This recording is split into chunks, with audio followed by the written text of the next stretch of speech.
আমাদের আলোচনা চলছে আল্লাহর হাবিব সাল্লাল্লাহু আলাইহি ওয়াসাল্লাম তায়েফ থেকে ক্ষত বিক্ষত রক্তাক্ত অবস্থায় তিনি মক্কার দিকে ফিরছেন।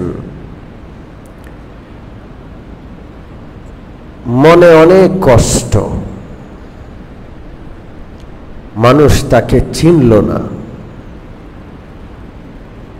আল্লাহর হাবিব সাল্লাল্লাহু আলাইহি ওয়াসাল্লাম ক্লান্ত, পরিশ্রান্ত, অসুস্থ অবস্থায় এক পাহাড়ের পাদদেশে বসে আল্লাহ রব্বুল আলামিনের কাছে একটা দোয়া করলেন।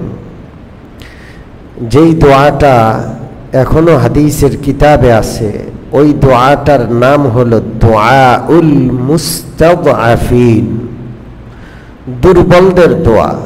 একজন মানুষ চরম অসহায়ত্ব, চরম অপমানিত, অপদস্থ অবস্থায়, ক্ষতবিক্ষত অবস্থায় কতটা সুন্দরভাবে তার মালিক আল্লাহকে ডাকতে পারে, আল্লাহর কাছে দোয়া করতে পারে, এই দোয়া হলো তার প্রমাণ।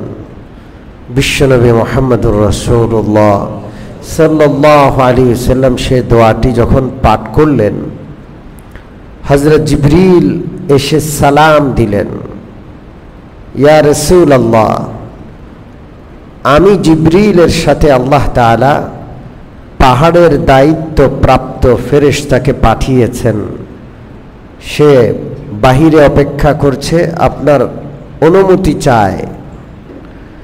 আল্লাহর রাসূল অনুমতি দিলেন। ওই ফেরেশতা আল্লাহর রাসূলের কাছে আসলেন। রাসূলুল্লাহ সাল্লাল্লাহু আলাইহি ওয়াসাল্লামকে সালাম দিয়ে বললেন, ইয়া রাসূলুল্লাহ, পাহাড়ের দায়িত্ব প্রাপ্ত ফেরেশতা আমি। আল্লাহ তাআলা আমাকে নির্দেশ দিয়েছেন, আপনি যদি অনুমতি দেন দুইটা পাহাড় এইভাবে একসাথ করে দিব। তায়েফবাসী, মক্কাবাসী, গোটা বেয়াদবের গোষ্ঠী দুই পাহাড়ের মধ্যে পিষে নিষ্পেষিত হয়ে শেষ হয়ে যাবে। আল্লাহ রাসূল সাল্লাল্লাহু আলাইহি ওয়াসাল্লাম বললেন, না, আমি বদদোয়া করব না, আমি তাদের জন্য দোয়া করব, কারণ হয়তো এরাই মুসলমান হবে, একদিন বুঝ আসবে, অথবা এরা যদি কোনো কারণে মুসলমান নাও হয়, এদের সন্তান, এদের আওলাদ, এদের পরবর্তী প্রজন্ম হয়তো মুসলমান হবে। আমি সেই প্রত্যাশায় এদের জন্য বদদোয়া করব না। পাহাড়ের দায়িত্বপ্রাপ্ত ফেরেশতা সালাম দিয়ে ফিরে চলে গেলেন। দয়ার নবী মুহাম্মদুর রাসূলুল্লাহ সাল্লাল্লাহু আলাইহি ওয়াসাল্লাম তায়েফবাসীর জন্য বদদোয়া করলেন না, প্রতিশোধ নেওয়ার সম্পূর্ণ সুযোগ আল্লাহ রাসূল সাল্লাল্লাহু আলাইহি ওয়াসাল্লাম বাদ দিয়ে দিলেন, গ্রহণ করলেন না, দোয়া করলেন।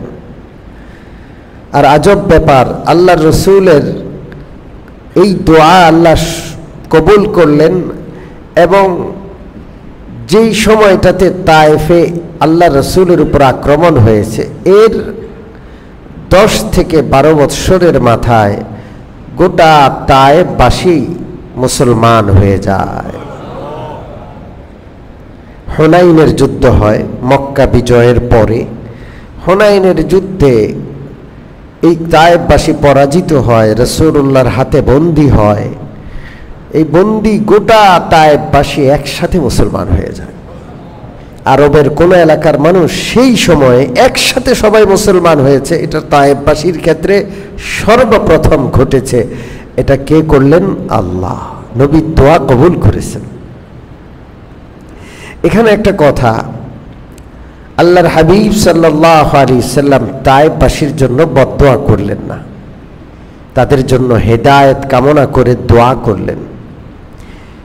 এর বিপরীত আল্লাহর নবী হযরত নূহ আলাইহিস সালাতু ওয়াস সালাম তার জাতির জন্য বদদোয়া করে দিলেন। কারণটা কি? কারণ হলো হযরত নূহ আলাইহিস সালাতু ওয়াস সালাম প্রায় 950 বছর হায়াত পেয়েছেন। এটা কোরআনের আয়াত, কোনো গল্প না, কাহিনী না, কোরআনের আয়াত। وَلَقَدْ أَرْسَلْنَا نُوحًا إِلَى قَوْمِهِ فَلَبِثَ فِيهِمْ أَلْفَ سَنَةٍ إِلَّا 50 عَامًا। আল্লাহ বলেন, আমি নূহকে পৃথিবীতে পাঠালাম, আর নূহ আলাইহিস সালাম 50 কম 1000 বছরে পৃথিবীতে অবস্থান করেছেন। 1000 থেকে 50 বাদ দিলে কত থাকে? কোরআনের আয়াত, 950 বছরের দীর্ঘ হায়াত তিনি পেয়েছেন, এবং গোটা হায়াত তিনি তার গোত্রের লোকদেরকে দিনের দিকে দাওয়াত দিয়েছেন। তার দাওয়াত বড় আজব ছিল, এই জন্য নূহ আলাইহিস সালামের নামে একটা সূরা নাযিল হয়েছে, সূরাতুন নূহ, একটা সূরার নাম। 29 নম্বর পারায় আমরা মাঝে মাঝে ফজরের জামাতে সূরা নূহ তেলাওয়াত করি। কি ভাষায় তিনি দাওয়াত দিয়েছেন, আর দুর্ভাগা হতভাগা তার জাতি কি ভাবে তার দাওয়াতকে প্রত্যাখ্যান করেছে, গোটা আলোচনা আছে। হযরত নূহ আলাইহিস সালাতু ওয়াস সালাম বদদুয়া করলেন, আর গোটা জাতি প্লাবনে ধ্বংস হয়ে গেল। কারণটা কি? তিনি কেন বদদুয়া করলেন? এটার কারণ হলো 950 বছর প্রায় দ্বীনের দাওয়াত দেওয়ার পর আল্লাহ রাব্বুল আলামিন হযরত নূহ আলাইহিস সালামের কাছে একটা ওহী পাঠিয়েছেন। সেই ওহীর আলোচনা কোরআনে আছে। ওয়া উহিয়া ইলা নূহিন আন্নাহু লা ইউমিনা মিন কওমিকা ইল্লা মান ক্বাদ আমানা ফালা তাবতাইস বিমা কানু ইয়াফআলুন। আল্লাহর পক্ষ থেকে ওহী আসলো হযরত নূহের কাছে, নূহ, এত দীর্ঘ সময় আপনি দাওয়াত দিলেন, আপনার কওমের যারা মুসলমান হয়েছে তো হয়েছে, বাস, এখন আর কেউ মুসলমান হবে না। ইসলামের দরজা, তওবার দরজা এই জাতির জন্য এখন থেকে বন্ধ। কে ঘোষণা করলেন? নূহ আলাইহিস সালাতু ওয়াস সালামের জাতির জন্য আল্লাহ তাআলা তওবার দরজা বন্ধ করে দিলেন। ঈমান আনলেও আর কবুল হবে না, ঈমানের দরজা বন্ধ। সম্মানিত মুসল্লিয়ানে কেরাম, আমরা বড় ভাগ্যবান, আমাদের তওবার দরজা খোলা না বন্ধ? জোরে বলেন, বড় ভাগ্যবান আমরা। কিয়ামত পর্যন্ত খোলা। যেই দিন পশ্চিম দিকে সূর্য উঠবে সেই দিন বন্ধ হবে। এর আগ পর্যন্ত তওবার দরজা একটা মুহূর্তের জন্য বন্ধ নাই, প্রতিটা মুহূর্তে তওবার দরজা খোলা আছে। আল্লাহু আকবার। এই জন্য যত বড় পাপী হই না কেন, যত বড় অপরাধী হই না কেন, 2 ফোঁটা চোখের পানি ফেলে অনুতপ্ত হয়ে লজ্জিত হয়ে আল্লাহর কাছে ক্ষমা চাইতে দেরি, উম্মতে মুহাম্মাদীকে আল্লাহ ক্ষমা করতে দেরি হবে না। হতাশ হওয়া হারাম, নিরাশ হওয়া কবিরা গুনাহ, কখনো নিরাশ হওয়া যাবে না। আপনি কি করেছেন? আপনি যত অন্যায় করেন, আল্লাহর রহমত আপনার গুনাহ চাইতে অনেক বেশি, অনেক বড়। আমরা বড় ভাগ্যবান, আলহামদুলিল্লাহ। নূহ আলাইহিস সালামের জাতির জন্য তওবার দরজা বন্ধ। আল্লাহ বলে দিয়েছেন, নূহ আর কেউ মুসলমান হবে না, যারা হয়েছে তো শেষ, এখন আর কেউ নতুন মুসলমান হবে না। আল্লাহর নবী নূহ আলাইহিস সালাতু ওয়াস সালাম ওয়াহির মাধ্যমে যখন নিশ্চিত সংবাদ পেলেন নতুন করে কেউ মুসলমান হবে না, সব কাফের জন্ম নিল, কাফের জন্ম নেবে, মুসলমান হবে না।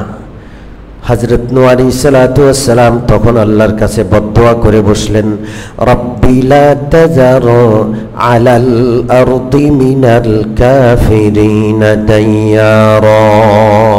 আল্লাহ, জমিনে একটা লোক যেন না থাকে। ইন্নাকা ইন তাযারহুম ইউদিল্লু ইবাদাকা ওয়ালা ইয়ালিদু ইল্লা ফাজিরান কাফারা। আপনি যদি এদেরকে ছেড়ে দেন, এরা তো কাফের, মুসলমান হবেই না। এরা কাফের, এরা জমিনে ফাসাদ সৃষ্টি করবে, এদের মাধ্যমে যে সন্তানগুলো আসবে ওগুলো কাফের আসবে, কাফের হবে। ওরাও মুসলমান হবে না। এই কাফের দুনিয়াতে রেখে কি লাভ? সব ধ্বংস করে দেন। নবীর দোয়াও কবুল হয়, বদদোয়াও কবুল হয়। এই জন্য বদদোয়া নেওয়া যাবে না। বদদোয়া বিষাক্ত জিনিস। একটা বদদোয়া একটা পৃথিবীকে ধ্বংস করে দিতে পারে। হযরত নূহ আলাইহিস সালামের একটা বদদোয়ায় একটা জগৎ আল্লাহ ধ্বংস করে দিলেন। আল্লাহ তাআলা হযরত নূহের কাছে ওহী পাঠালেন, একটা নৌকা তৈরি করুন, কারণ সারা পৃথিবী প্লাবনে ডুবে যাবে। মানুষ বিশ্বাস করছিল না, কিভাবে ডুববে? আরে ডুবলে পাহাড়ের চূড়ায় উঠবো, গাছের আগায় উঠবো, 6 তলা 10 তলা বিল্ডিং এর উপরে উঠবো, পানি কি উত্তর যাবে? গোটা পৃথিবী ডুবে গেছে, কেউ বাঁচে নাই। যারা হযরত নূহ আলাইহিস সালামের সাথে নৌকায় ছিল ঈমানদার, শুধু তারাই বাঁচে। বদদোয়া বড় কঠিন জিনিস। এই জন্য বদদোয়া, মজলুমের বদদোয়া নেওয়া যাবে না। আপনি জালেম হবেন না, আমি জালেম যেন না হই, এই ব্যাপারে সব সময় সতর্ক থাকবো। बतरसज आहे मजलूम के हंगामे दुआ कर दन, बतरसज आहे मजलूम के हंगामे दुआ कर दन, इजाबत अज दर हक पर इस्तकबाल मी आयात। कवि बोलेन खबरदार मजलूमेर बददोया थेके बाँचो, कारण मजलूमेर बददोया एमन आजब, সেটা আকাশের দিকে উঠতে গেলে স্বয়ং আল্লাহর পক্ষ থেকে সেই দোয়াকে, সেই বদদোয়াকে আকাশে উঠিয়ে নেওয়া হয়, ওখান থেকে আকর্ষণ করে উঠিয়ে নেওয়া হয়। মুসলিম যদি কাফের হয় আল্লাহ তার পক্ষে, জালেম মুসলমান হলেও আল্লাহ তার পক্ষে না। আল্লাহ সবসময় মুসলিমের পক্ষে। এই জন্য কোনো বিধর্মের উপরও জুলুম করা যাবে না। কোনো খারাপ মানুষ তাই বলে কি তার উপর জুলুম করা যাবে? না। আপনি যেন জালেম না হন, চোর তাই বলে আপনি পিটাইতে পিটাইতে মেরে ফেলবেন, ডাকাত পিটাইতে পিটাইতে মেরে ফেলবেন। আপনি একটা কিল দিলেন তারে, তো একটা কিল যদি জুলুম হয়ে থাকে এটার বিচার হবে, তার চুরির বিচার আলাদা, তার অন্যায়ের বিচার আলাদা আল্লাহ করবেন। কিন্তু আপনি ওই চোর হওয়ার কারণে জুলুম করবেন আর আপনি বিচারের আওতায় আসবেন না, এটা হবে না। এই জন্য জুলুম করা যাবে না। বদদোয়া বড় খারাপ জিনিস। হযরত নূহ আলাইহিস সালাম বদদোয়া কেন করলেন? কারণ হযরত নূহ আলাইহিস সালামের কাছে ওহীর মাধ্যমে জানানো হয়েছে যে এদের আর কেউ মুসলমান হবে না, ইসলামের দরজা বন্ধ। হযরত নূহ আলাইহিস সালাম চিন্তা করে থাকে কি লাভ, মুসলমানই হবে না, এই জন্য বদদোয়া দিলেন, ধ্বংস হয়ে গেল। কিন্তু আল্লাহ রাসূল সাল্লাল্লাহু আলাইহি সাল্লাম আশা করলেন, আল্লাহ রসুল তখনও জানেন না যে এরা মুসলমান হবে না, এই জন্য আল্লাহর কাছে প্রত্যাশা করলেন, দোয়া করলেন যে আল্লাহ আমি এদেরকে বদদোয়া দিয়ে কেন ধ্বংস করব? আল্লাহ এদের মধ্যে মুসলমান, হয়তো এরাই মুসলমান হবে, আর না হয় এদের আওলাদরা মুসলমান হবে। আর আল্লাহ তাআলা তার রসুলের প্রত্যাশাকে আল্লাহ দোয়া হিসেবে কবুল করে এই 10-11 বছরের মাথায় গোটা তায়েফের পুরা তায়েফবাসী মুসলমান হয়ে যায়, গোটা তায়েফওয়ালা। আল্লাহ রসুল সাল্লাল্লাহু আলাইহি সাল্লাম ক্ষত বিক্ষত এখন মক্কার পথে রওনা করেছেন। যে মক্কা ছেড়ে তিনি বের হয়ে তায়েফে আসছিলেন, আশাহত হয়ে ক্ষত বিক্ষত অসুস্থ অবস্থায় এখন আবার মক্কার দিকে তিনি রওনা করছেন। চলতে পারছেন না, সারা শরীর ক্ষত, বিশ্রাম নিয়ে নিয়ে তিনি চলেন। নাখলা নামক একটা এলাকায় পৌঁছলেন, মক্কা এবং তায়েফের মাঝখানে। নাখলা এলাকাটা বড় সবুজ শ্যামল সুন্দর, অনেক সুন্দর এলাকা। তায়েফ সম্পর্কে আপনাদেরকে আমি শুনাইছি কিনা আমার মনে নাই, হয়তো শুনিয়েছি, তারপর আবার শুনে হাদিস। হযরত ইব্রাহিম আলাইহিস সালাম যখন মক্কায় হযরত হাজেরাকে, হযরত ইসমাইলকে রেখে চলে যাচ্ছেন, তখন আল্লাহর কাছে দোয়া করলেন, আল্লাহ এমন জায়গায় রেখে যাচ্ছি এখানে একটা ঘাস উঠে না, একটা তৃণলতা নাই, একটা দানা পানি নাই। আল্লাহ সারা পৃথিবীর সমস্ত ভালো ভালো ফল খাবার, ওয়ারযুকহুম মিনাস সামারাত, যত ফলমূল আছে সব আপনি পবিত্র রিজিক হিসেবে এদের দান করেন। হযরত ইব্রাহিমের দোয়া তৎক্ষণাৎ কবুল হয়। হাদিসে আছে আল্লাহ রাব্বুল আলামিন জিবরিলকে নির্দেশ দিলেন, জিবরিল, আমার জমিনের সবচেয়ে উর্বর জায়গা সিরিয়া, যেখানে বাইতুল মুকাদ্দাস, যেখানে ফিলিস্তিন, জর্দান, ওই জায়গাতে একটা এলাকা ছিল পৃথিবীর সবচেয়ে উর্বর, সবচেয়ে সুন্দর, সবচেয়ে ভালো আবহাওয়ার ওই এলাকাটা আল্লাহর হুকুমে হযরত জিবরিল আলাইহিস সালাম মাটি সহ সেই এলাকাকে তুলে এনে মরুভূমিতে মক্কার অদূরে তায়েফ নামক অঞ্চলে সেই মাটিটা রেখে দিলেন। তায়েফ, আসলে আপনি তায়েফ যদি যান, আল্লাহ যদি কখনো নেয়, কোথায় মক্কা আর কোথায় তায়েফ আপনি বুঝতেই পারবেন না। এটা কি মরুভূমির দেশের কোনো ভূমি? সারা বৎসর কখনো গরম পড়ে না, নাতিশীতোষ্ণ এলাকা, মাঝে মাঝে ঠান্ডা পড়ে, কিন্তু কোনো গরম নাই। রোদের তাপটা কড়া না, হালকা রোদের তাপ। খুব সুন্দর এলাকা, এমন কোনো ফলমূল নাই যেই ফলমূলটা সেখানে হয় না। আল্লাহু আকবার। তো রাসূলুল্লাহ সাল্লাল্লাহু আলাইহি ওয়াসাল্লাম তায়েফ থেকে যখন মক্কার পথ ধরলেন অসুস্থ অবস্থায়, মাঝ পথে একটা জায়গা আছে, সেই জায়গাটার নাম নাখলা, মনে রাখবেন।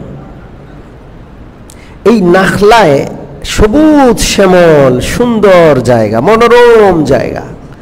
রাসূলুল্লাহ সেখানে বিশ্রামের জন্য 1-2 দিন অবস্থান করলেন। আর পথ চলছেন না, একটু সুস্থ হন, একটু ক্ষতবিক্ষত অবস্থাটা কিছুটা কমুক, একটু সুস্থ হলে তখন তিনি সেই মক্কার দিকে রওনা করবেন। আল্লাহর হাবিব সাল্লাল্লাহু আলাইহি ওয়াসাল্লাম সেখানে অবস্থান করছেন। এমত অবস্থায় এক বিপ্লব ঘটে গেল, আজব বিপ্লব।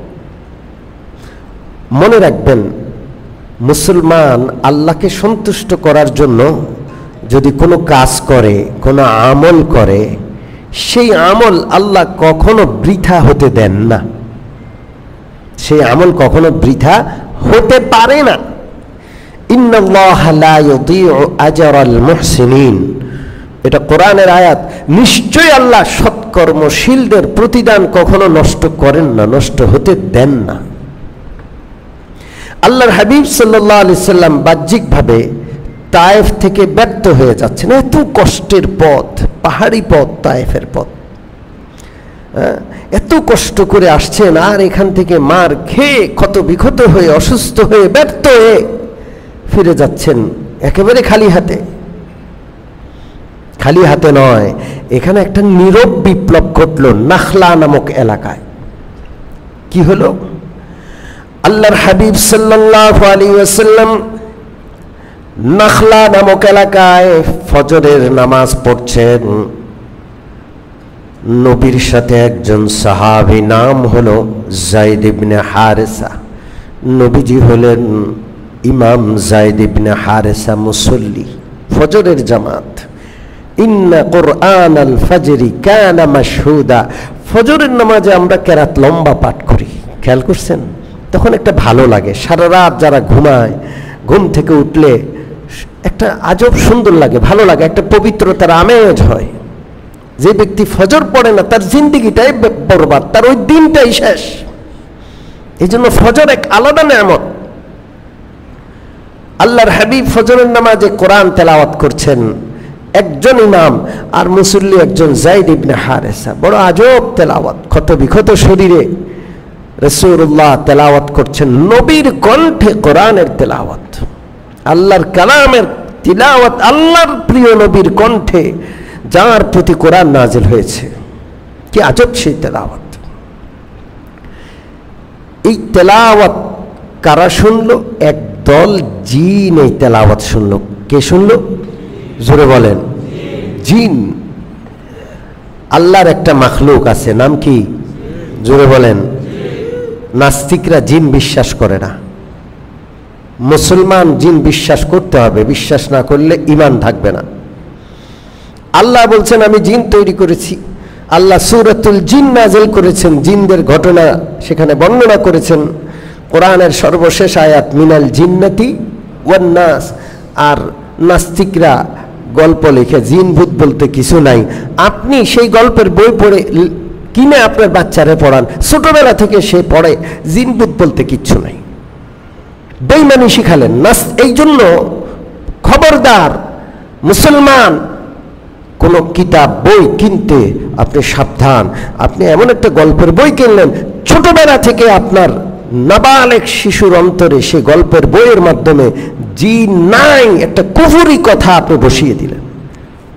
আমরা বড় আশ্চর্য হই, অনেক ঘরে গেলে দেখি ঘরের বুক সেলফে যাদেরকে সারা জীবন নাস্তিক বলে চিনি, ওই সমস্ত লেখকদের বই, হিন্দু লেখকদের বই।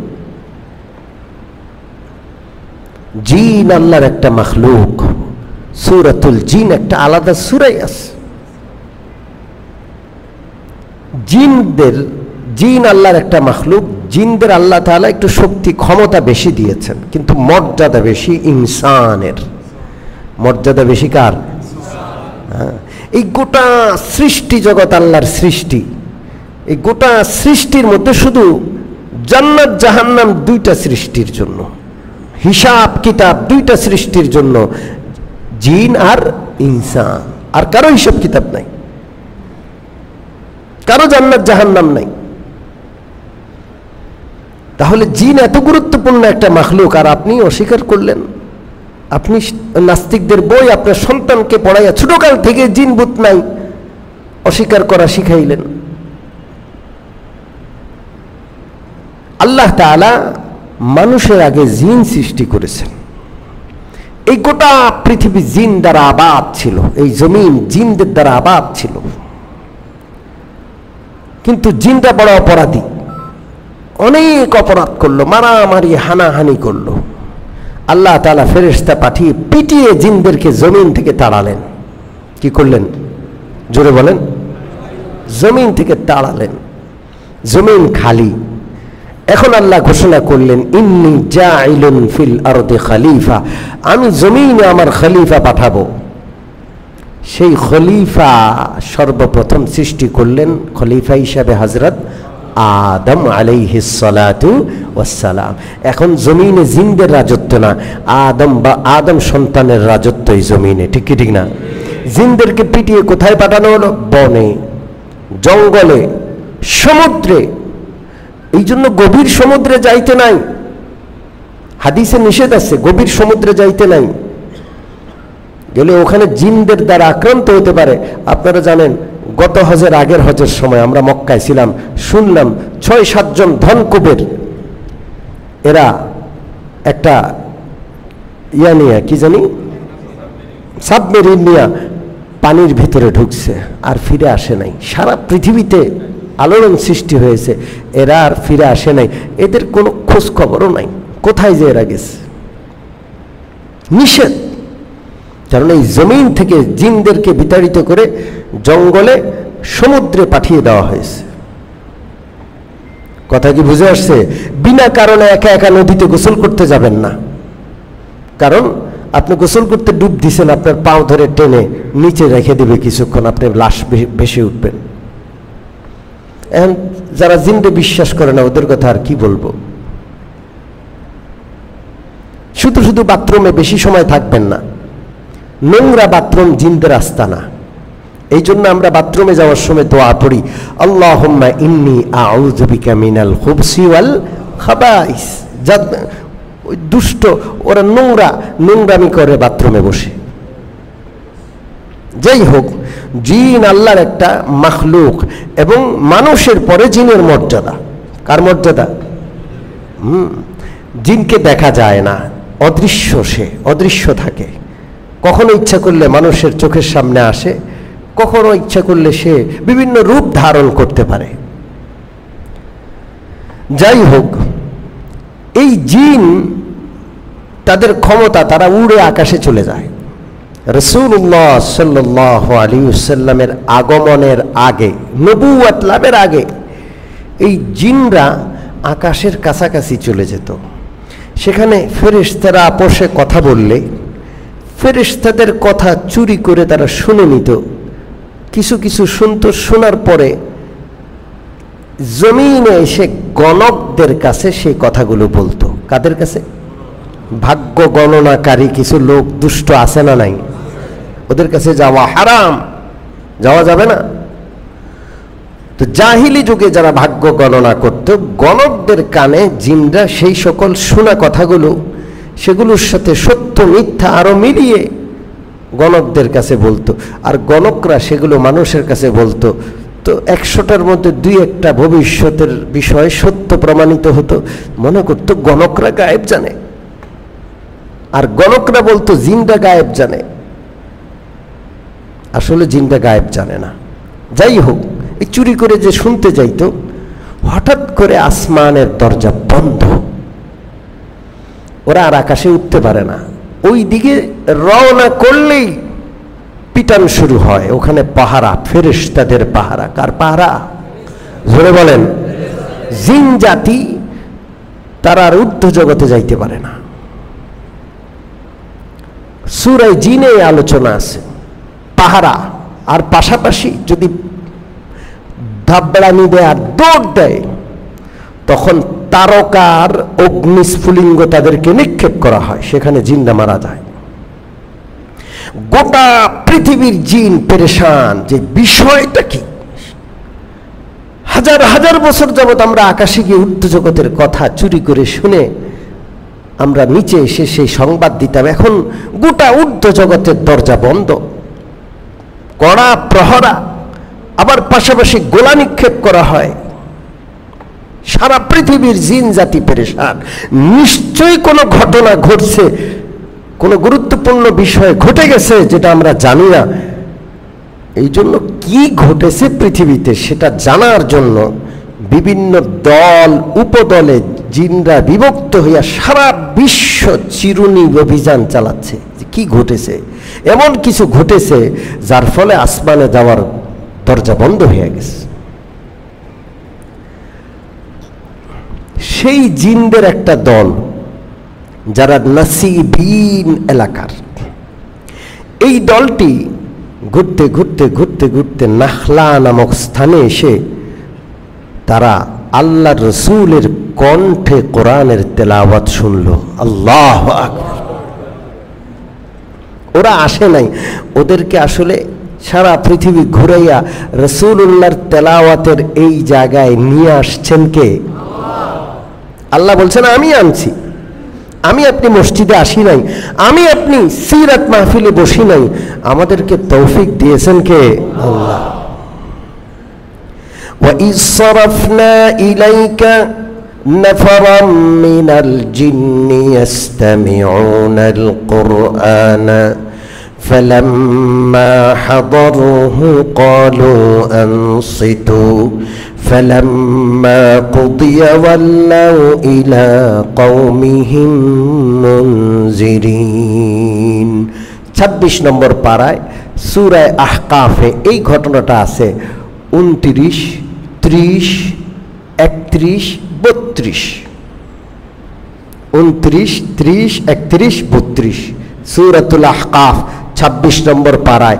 এই 4টা আয়াতে এই ঘটনা আছে যে রাসূলুল্লাহ সাল্লাল্লাহু আলাইহি ওয়াসাল্লাম নাসিবি নাখলা নামক এলাকায় ফজরের নামাজ পড়াচ্ছেন, আর সেই নামাজে রাসূলুল্লাহ পবিত্র কোরআনের তেলাওয়াত করছেন সুমধুর কণ্ঠস্বর দিয়ে। সেই তেলাওয়াত জিনদের একটা দল শুনল। আল্লাহ বলেন আমি জিনদের দলকে এই দিক দিয়ে নিয়ে যাচ্ছিলাম, সরফনা ইলাইকা, আপনার দিকে নিয়ে আসছি, আপনার তেলাওয়াত তারা শুনল। ইস্তামিউনাল কুরআন, গভীর মনোযোগ দিয়ে তারা কোরআনের পাঠ শুনল। ফালাম্মা হাদারুহু ক্বালু আনসিতু, তারা যখন সেখানে উপস্থিত হলো সকলেই চুপ করে গেল, একে অপরকে চুপ করায় দিল। চুপ চুপ চুপ চুপ, কথা বলা যাবে না, খুব ভালো করে শোনো। ফালাম্মা কুদিয়া ওয়াল্লাউ ইলা কওমিহিম মুনজিরিন, এই জিনের দল কোরআনের তেলাওয়াত শুনে বুঝে ফেললো যে হ্যাঁ আমরা বুঝে ফেলছি আসল ঘটনাটা কি। যেহেতু কোরআন নাযিল হচ্ছে, আসমানি ওয়াহী নাযিল হচ্ছে, চূড়ান্ত কিতাব, এটা তাওরাত নয়, জাবুর নয়, ইনজিল নয়। কারণ তাওরাত বিলুপ্ত হয়ে গেছে, আল্লাহর কালাম ছিল তো নাই, বিলুপ্ত হয়েছে। ইনজিল আল্লাহর কালাম ছিল, নাই, এখন বিলুপ্ত হয়েছে, বিকৃত হয়েছে। জবুর আল্লাহর কালাম ছিল, ইনজিল আল্লাহর কালাম ছিল, সব বিলুপ্ত হয়েছে। কিন্তু এই কালাম তো বিলুপ্ত হওয়ার জন্য নাযিল হচ্ছে না, এটা কিয়ামত পর্যন্ত থাকবে, এই জন্য নাযিল হচ্ছে। এই জন্য উর্দু জগতের সমস্ত দুয়ার বন্ধ, কোনো চোরাপথ নাই, যেই চোরাপথ দিয়া জিনরা চুরি করে উপরে উঠবে, সব দরজা বন্ধ, চূড়ান্ত নিরাপত্তা। কারণ কোরআন নাযিল হচ্ছে, চূড়ান্ত কিতাব, চূড়ান্ত নবীর প্রতি নাযিল হচ্ছে। তারা বুঝে ফেললো যে শুনো, ওয়াল্লাউ ইলা কওমিহিম মুনজিরিন। যখন কোরআনের তেলাওয়াত শেষ হইল, ফজরের নামাজের তেলাওয়াত শেষ হইতেই আল্লাহ রসুলও জানেন না ঘটছে কি, রসুল্লাহ জানেন না। এই আয়াত নাযিল হওয়ার পর রসুল্লাহ জানলেন যে ওই দিন কি ঘটে গেছে, কি বিপ্লব ঘটেছে। ওই জিনের দল উপর থেকে তেলাওয়াত শুনে ওখানেই কালমা পড়ে মুসলমান হয়ে গেছে। শুধু নিজেরা মুসলমান হয়েছে তা না, তারা তাদের এলাকায় গোত্রে ফিরে গেল। ক্বালু ইয়া কওমানা ইন্না সামি'না কিতাবান উনজিলা মিন বাদি মূসা মুসাদ্দিকান লিমা বাইনা ইয়াদাইহি ইয়াহদি ইলাল হক وإلى طريق مستقيم। তারা তাদের এলাকায় ফেরত গেল, গোটা জিন জাতির কাছে তারা দাওয়াত পৌঁছাইলো যে শুনো, আমরা এমন একটা কিতাবের সন্ধান পেয়েছি, হযরত মূসার পরে, তাওরাতের পরে আল্লাহ তাআলা এই কিতাবটা নাযিল করেছেন, এটা আল্লাহর কালাম। ইয়াহদি ইলাল হক, সত্য পথ দেখায়, ওয়া ইলা তারিকিম মুস্তাকিম, সরল পথ দেখায়। ইয়া কওমানা আজিবু দাঈয়াল্লাহ, ও আমাদের জাতি, আল্লাহর পক্ষ থেকে আহ্বানকারী এসে গেছে, নবী এসে গেছে, তার ডাকে সাড়া দিয়ে দাও। যদি সাড়া দাও, যত গুনাহ হয়েছে, যত অন্যায় হয়েছে, কালমা পড়ে নবীর কথায় সাড়া দিলে ইয়াগফির লাকুম মিন যুনুবিকুম, সারা জীবনের সব গুনাহ আল্লাহ মাফ করে দেবেন। ওয়াইজিদকুম মিন আযাবিন আলীম, আর আল্লাহর আযাব থেকে তোমরা মুক্তি পেয়ে যাবা, নাজাত পেয়ে যাবা। ওয়ামান লা ইউজিবু দাঈয়াল্লাহ, আচ্ছা নবীর কথা কেউ যদি না মানে, আল্লাহর আহ্বানকারীর ডাকে যদি কেউ সাড়া না দেয়, ফালাইসা বিমুজিজিন ফিল আরদি, সে আল্লাহ থেকে পালাইতে পারবে না। আমাদের দেশের আইন আদালতের চোখ ফাঁকি দিয়া অপরাধী গেছে গা অন্য দেশে, আছে না নাই? বিশাল অপরাধ করছে, এরপরে অন্য দেশে, দেশের সীমান্ত পাড়ি দিয়া আরেক দেশে যখন চলে গেছে, এই সরকার তখন সেখানে কিছুই করতে পারে না। এই সরকারের বিশাল বাহিনী, বিশাল আইন শৃঙ্খলা বাহিনী সব বেকার, ওই সীমান্তের ওই পাড়ে গিয়া সে কিছুই করতে পারে না। আল্লাহর বিষয়টা কি এমন? জোরে বলেন আল্লাহ। ফালাইসা বিমুজিজিন ফিল আরদি ওয়ালাইসা লাহু মিন দুনিয়া আউলিয়া, আল্লাহ ছাড়া এই জমিনে কারো রাজত্ব চলে না, সমস্ত রাজত্বের মালিককে আল্লাহ। কোথাও পালায়ে যেতে পারবে না, উপায় নাই। আল্লাহর আহ্বানকারী ডাকে সাড়া দাও, না হয় উপায় নাই। বিপ্লব ঘটল, রাসূলুল্লাহ খালি হাতে তায়েফ থেকে রক্তাক্ত অবস্থায় ফিরছেন, নিরাশ, নৈরাশ্য তাকে ছেয়ে ধরছে। কিন্তু তিনিও জানেন না যে এই ফেরার পথে কি বিপ্লব ঘটে গেছে। আল্লাহ আয়াত নাযিল করে তাকে জানাইলেন যখন, তখন তায়েফের সমস্ত কষ্ট, রক্তাক্ত অবস্থা সব তিনি ভুলে গেলেন। আল্লাহু আকবার। মুসলমানের কোনো প্রচেষ্টা কখনো ব্যর্থ হয় না। এক জায়গায় মুসলমান মার খাচ্ছে, এক জায়গায় মুসলমান দাওয়াত দিতে গিয়ে ব্যর্থ হয়েছে, এইটার ধাক্কা আল্লাহ আরেক জায়গায় দিয়ে দেন। আরেক জায়গায় দেখা যায় তেমন কোনো মেহনত হয় নাই, সেখানে সব লোক মুসলমান হয়ে ইসলামের পক্ষে কাজ করছে। এই যে আল্লাহ রাসূল তায়েফ থেকে ব্যর্থ হয়ে ফিরে গেলেন বাহ্যিকভাবে, কিন্তু এই তায়েফের রক্তাক্ত ক্ষতবিক্ষত অবস্থা জিন জাতির মধ্যে বিপ্লব ঘটায় দিল, রাসূলুল্লাহ জানেন না। সম্মানিত মুসল্লিয়ানে কেরাম, আজকে এই পর্যন্তই থাক।